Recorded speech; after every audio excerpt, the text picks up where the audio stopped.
While there is uncertainty along the 33, there is a story of success here at Freedom Park.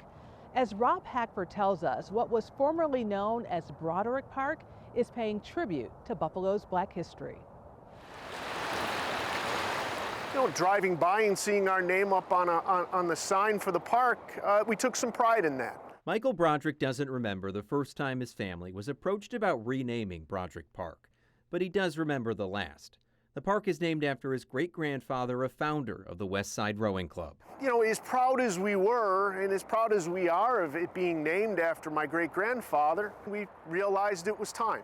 Time to recognize the park's deep connection to the Underground Railroad. When they looked across that river, they saw freedom. Christopher Lawson is part of the group Friends of Broderick Park, members of which have been caretakers. So come on, we're going to go walk into the museum very quickly. Like George Johnson, the group's executive director. This is a very small version of something yet to come. It's a museum about what came long before the name Broderick. We really consider this as sacred ground. And the many African Americans escaping slavery in the South, who ended up in Buffalo seeking freedom to Canada, a story of hope and tragedy. Some people tried to swim over. Some people tried to swim over on logs. A lot of people didn't make it as they tried to cross to the other side. Freedom seekers swept away, the number of whom isn't truly known, according to Lawson, given the secret network that got them there.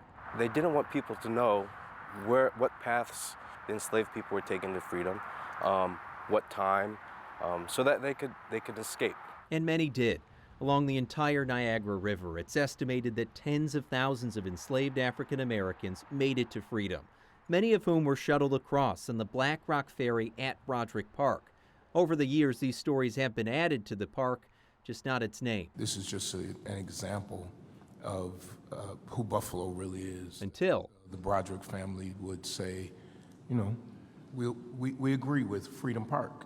On October 31st, 2023, the Buffalo Common Council signed off on a new name, Freedom Park. And it's so significant. Niagara District Council member David Rivera helped make it happen. We want people to know that this is part of the Underground Railroad, that this was the terminus. And what occurred here on this hallowed ground. We're not trying to erase history. History is what it is. You can't take it away. We just want to make sure it's recognized. This is an important area to the African American population and the American story as a whole. As for Christopher Lawson again and the Friends of Now Freedom Park, they say they will continue caring for the park's entire history. New signage is planned and a plaque commemorating the Broderick family. We want people to know about this area, so we want to spread the word. We want, the key is to educate people of what happened in the past so that we can have a better future. And again, we just want to support it and support them. Recognition that what happened in the past is just as important as the future. Ahead.